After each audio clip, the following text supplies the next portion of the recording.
নোয়াখালীর সোনাইমুড়ি উপজেলার দেওটি ইউনিয়নের পালপাড়া গ্রামে প্রবাসী শাহাবুদ্দিনের ওপর রাতের অন্ধকারে সন্ত্রাসীরা হামলার ঘটনা ঘটিয়েছে। বিস্তারিত দেখুন নোয়াখালীর জেলা প্রতিনিধি বেল্লাল হোসাইন নাইমের প্রতিবেদনে। রবিবার সকালে প্রবাসীর স্ত্রী থানায় উপস্থিত হয়ে অভিযোগ দায়ের করেন।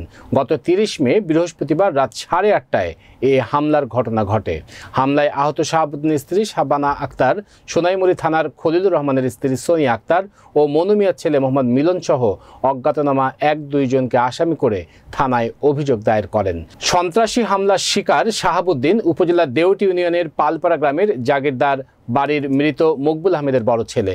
থানায় অভিযোগ সূত্রে জানা যায়, গত বৃহস্পতিবার রাত 8:30টায় দেওটি ইউনিয়ন পালপাড়া ভুইয়ার হাট খোলা বাজার থেকে রাতে বাড়ি ফেরার সময় পথিমধ্যে রুকু হাজি বাড়ির বাউন্ডারির সামনে আসলে অন্ধকারে ওত পেতে থাকা মিলন সহ অজ্ঞাতনামা 1-2 জন সহ প্রবাসী শাহাবুদ্দিনের উপর অতর্কিত হামলা চালায়।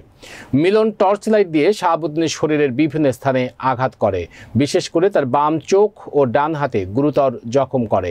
সে প্রাণে বাঁচার জন্য খালে লাফিয়ে পড়লে সন্ত্রাসীরা পালিয়ে যায়। পরে জাহাঙ্গীর সহ তাকে উদ্ধার করে সোনাইমুড়ি স্বাস্থ্য কমপ্লেক্সে ভর্তি করা হয়। অভিযোগকারী শাবানা আক্তার বলেন, আমার স্বামী শাহাবুদ্দিনরা 3 ভাই প্রবাসে থাকে। তাদের যৌথ টাকা দিয়ে বাড়িতে 9 রুমের একটি বিল্ডিং তৈরি করা হয়েছে।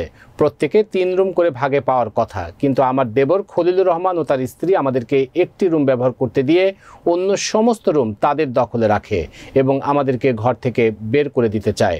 5 মে আমার স্বামী বিদেশ থেকে বাড়িতে আসায় আমি স্বামীসহ 3 মেয়ে সন্তান নিয়ে এক রুমে থাকায় কষ্ট হচ্ছে। তাই আমি আরেক রুমে মেয়েদেরকে ঘুমানোর জন্য একটি খাট দেওয়ায় আমার মেজ দেবরের স্ত্রী সোনিয়া আক্তার ও তার ভাই মিলন আমাকেও আমার স্বামীকে গালমন্দ ও প্রাণনাশের হুমকি দেয়। সোনাইমুড়ি থানার ভারপ্রাপ্ত কর্মকর্তা মোহাম্মদ বখতিয়ার উদ্দিন থানায় অভিযোগের সত্যতা নিশ্চিত করেন।